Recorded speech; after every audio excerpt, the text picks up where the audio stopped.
good. Hi everyone, I'm Cullen Haynes from Legal Home Loans, and I'm sitting with the Director of Professional Business Development Services. How are you, sir? I'm very well. Mr. Alistair Marshall. Good to see you. Thank you for coming to the Aventus series. Very glad to be here. Just for the occasion. Just for the occasion. I think this is the first time on one of our shows that we do that someone is wearing a three-piece. I went to see Downton Abbey at the weekend. It inspired me for the rest of it. It was good. Okay, fantastic.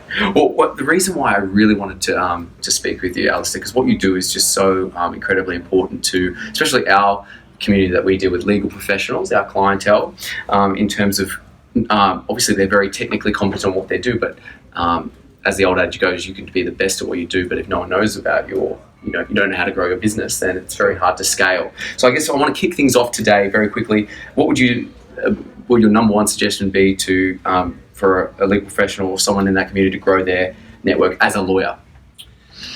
Well, I think alumni is a good place to start. So current clients, current work colleagues, past clients, past colleagues. And I also think if you need referrers and you want to add value to the client, there's a need to understand what the perfect client looks like. Yes. And then build an ecosystem of people who also play in that field, as we do. Yes. We both chase the legal for fraternity, and therefore we know we can add value to each other's networks. So I think that's a great place to start. My challenge is often to people watching, can you remember the last 5 people you met at a networking event well enough that you could refer them? And therefore, would those 5 people remember you well enough? And quite often it's because there's no follow-up. So, Well, they've got so many business cards. There was just a quantity to game. Sure. The other thing I should say, in the modern world, 75% of relationships are now started online. So platforms like LinkedIn now play a much bigger part than they ever did before. Another platform that people might be less familiar with is something called Nexl, N-E-X-L, which I would advise all lawyers to go and check out. Nexl, okay. And just think about reciprocity when it comes to networks, referrals, all those types of things. People sometimes say, well, I go networking, but I don't get anything out of it. And I say, well, what have you done for the people who you've met? So it's a two-way street. People should be sort of aware of that thing.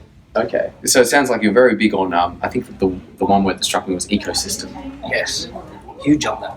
That's where you add value. We should always be looking to add value to the client and the people who we're in the ecosystem with. And that's where if you're a generalist, you do struggle. So if you know what your ideal client looks like, you can immerse yourself in their world, you'll use the same vocabulary. If you picked a certain type of law or picked a certain type of clientele, you can immerse yourself in their world. You can read books about it, you can understand their problems, you can give them insights on how to avoid potential legal issues. You can talk about other clients very similar to them who shared the same legal issues. So you can just have much more value when you're much more focused on it. When you're much more focused. And on that focus, do you think, at least the second question, profiling and targeting is essential to connect with your target client? I do, and I don't know how many people this will go to, thousands, and if you're a generalist, then every other lawyer watching this is potentially your competitor. Whereas if you become much more strategically focused, then very much less people will be your competitor. Interesting. The other thing I would advocate is experts don't charge low fees. No.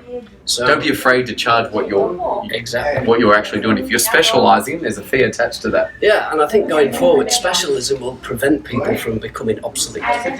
So if you're a genuine expert in a type of work, or more likely a type of ideal client, then there'll always be a need for that. People are always looking to. People don't really search for the generalist in 2019. So they're looking, who does everything? Let's go to that person. That seems like the way to go. It's very unlikely. Yeah, I just think insights and adding value is the key all the time. And if you pick a certain type of the market, you'll always add more value. Fantastic. All right. Well, that kind of leads into my third question in terms of billable hour is just so important, and obviously it's moving to fixed fee. But how should lawyers in 2020 be dedicating their time and resources? 2020 and beyond. Well, I supply a number of my clients with something called a 10-minute per day marketing plan. Wow. And if lawyers can't find 1 unit of time a day to dedicate to building a practice, I would be surprised. So as long as they have a system and a process in place and they know how to use the time, I think there's less of a pushback on actually doing something. The other thing I quite often tell people is don't try and do this on Mondays and Fridays, because there's too many intrusions or potential other things they'd rather be doing. Putting fires out and follow up. Sure, but I don't think business development gets put in that same length or same time as client time, and I think that's a miss. So anyone who's watching, if you dedicate 2 hours a week, probably Tuesday, Wednesday or Thursday, and put it in the diary, tell your EA, tell your secretary, this is as important as client time. Probably 12 till 2, which allows maybe an hour to write an article. Yes. Or shoot a video. And the second thing, or the second hour, allows people to get out from behind the desk. So while 75% of relationships are started online, 75% of new clients are only converted when you have a face-to-face meeting. You meet face-to-face, So okay. you need to allow time in the week to get out from behind your desk to build those relationships, which is so important. That's very important. Okay, very good. So it's all about, not a fishing term, but widening the net rather than focusing on just the bottom end of the spectrum. Everyone always focuses on settled matters, or for us it's settled loans, but you're not going to get those unless you talk to this many people, right? Sure, and I jokingly wrote a blog called Eat Your Way to Success nearly 10 years ago, and I redid Can we it. find the link to that? Sure. We'll put it in. And I rewrote it recently because it's still so relevant. So for anybody watching, Which is a lot of people, let's be honest. The cameraman is nodding his head there. so I jokingly did that. If you could have breakfast, lunch, or an afternoon meal or drink on the way home from the office, that's potentially 15 external meetings you could have in a week. Wouldn't be very healthy, would all be enormous. And I know how many almond lattes you get through in a week. Trying to move to peppermint teas, Alistair, but we do our best. But let's assume you just did 2 or 3 of those. That's potentially 100 to 150 external meetings that you could have in a year that you perhaps didn't have last year.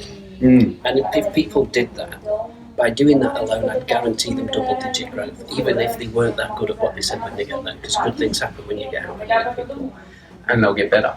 And if you imagine that throughout our whole practice, so if every fee earner or every partner in an organisation did that, there's real opportunities out there for people who get involved.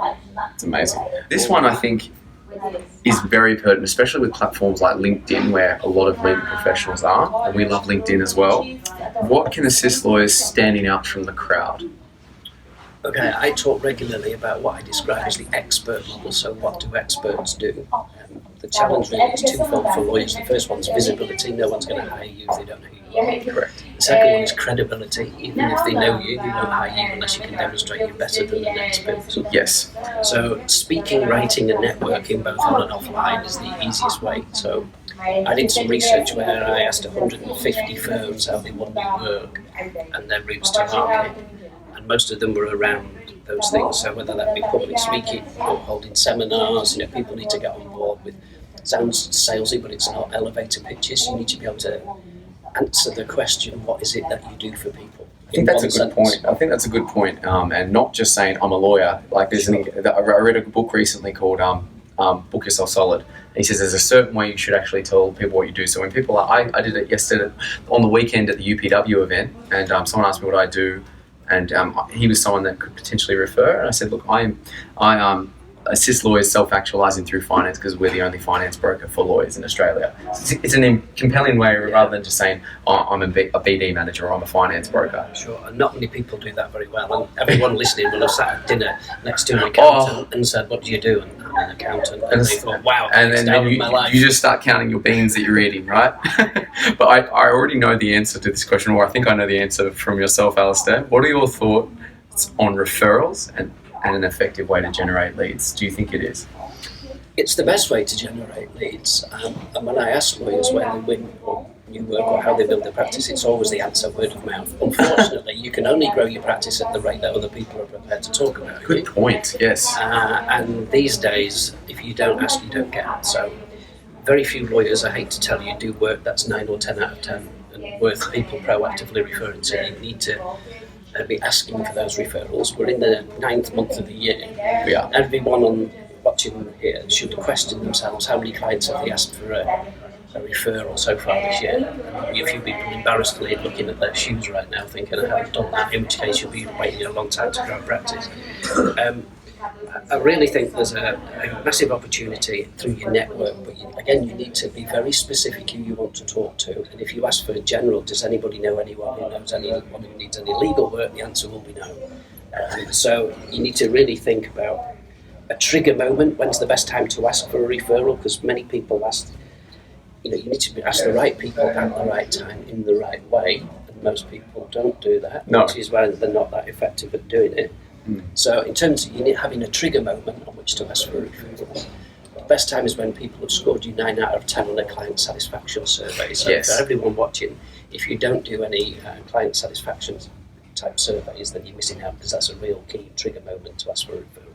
Very good. And one of my financial planning contacts, Andrew DeBono, shout out to Andrew DeBono from Peak Wealth Management. He, at the start, even when he meets a client, he'll give them his business card, then he'll get another business card and said, this one's for a colleague that you may know that needs my help. So already at the start of the process, he's, I guess don't want to say training, but like getting people into the mode. How can a law firm partner ensure effective management, and what should they be focusing on? Okay, KPIs around BD is quite interesting, because most firms don't do it. They only measure billable hours, and if you only measure billable hours, why should anyone focus on anything else? So, good point. The other thing we need to focus our mind not having too many relationships here. So, I'd advocate something called a 5-5-5 system. Okay. So, at any one time, in your 2 hours a week, 5 existing clients that if you focus, you can get more work. 5 prospective clients who match the ideal client profile that you've got. Yes. And 5 referring relationships. So at any one time you could have potentially 15 balls juggled in the air.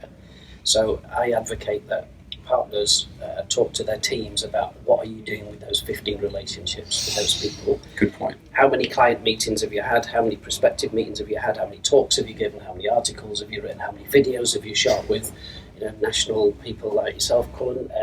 All that thing to raise profile. But it's activity drives result. So, it does. So, funnily enough, the people who get more lucky are the people who actually... The harder I work, the luckier I get. F. Scott Fitzgerald. But in terms of converting those, how do lawyers convert their meetings with potential clients into billable work? Because that's... Well, this is a huge topic, because lawyers confuse marketing and business and sales and call it BD because it makes them more comfortable. But many lawyers have lots of flat white meetings, but as a result, not a great deal happens. we talked about this. So we have a conversion problem. So I think EI, or emotional intelligence, plays a part in this. Yes. And quite often people say, well, listen, you have the gift of the gab, a very English phrase. But the reason I can hold my own, but the reason I do it is because I ask better questions, I get better answers. Yes. So I'm prepared. So talk less, listen more, some classic messaging. And talk about results, not process. The why, right? Sure. Not what you do, but why. What are they going to get out of it, basically? And be realistic. Not everyone's going to buy you first time round, so you might need a number of touch points before people get across the line. So don't expect too much too soon, I would say. Yes. But I've been teaching people how to convert for 30 years. It's difficult to do it in 1 minute in a video situation. Of course, it takes a bit of time. Sure. But on that note, what's one key point our existing clients and our viewers in LinkedIn land should take away from our discussion today? Don't try and sell legal services, but do become easier to buy from. That would be my takeaway phrase. In terms of action, just do it. You can do it. I'm hugely empathetic to all lawyers. You don't learn this at law school. But now there's so many easy ways to start learning this, either online, read books, watch videos. There's a lot of self-help out there. And the best people are taught. There'll be people out here who are good at singing, there'll be dancing, there'll be cricket, there'll be golfers and sailors. They got better because they had lessons. So they practiced. Go and have BD lessons. There's lots of information out there available to help you. And for yourself, where can people find what you do? What is your elevator pitch to everyone? Well, I would point people towards professional services, bd.com.au, where there's a host of information and articles about how you attract new clients and win new business, which is kind of the elevator pitch as such. Yes. But I really don't want people to think that they're not capable, because I've worked with a lot of people who would consider themselves technical experts, not necessarily outgoing, but we provide them with tools and resources so they have a process where they can make this work. And it's all within your skill set. If you actually question the best business development person you've ever met, most people just describe attitudinal words like personable and likeable. They don't actually say he was the best salesman anyone ever met. No. So it's all available to people, but they do need to make a start. I think that's a good place to finish. Really appreciate your time there, Alistair. Thank you so much. Very welcome. And thanks for joining us for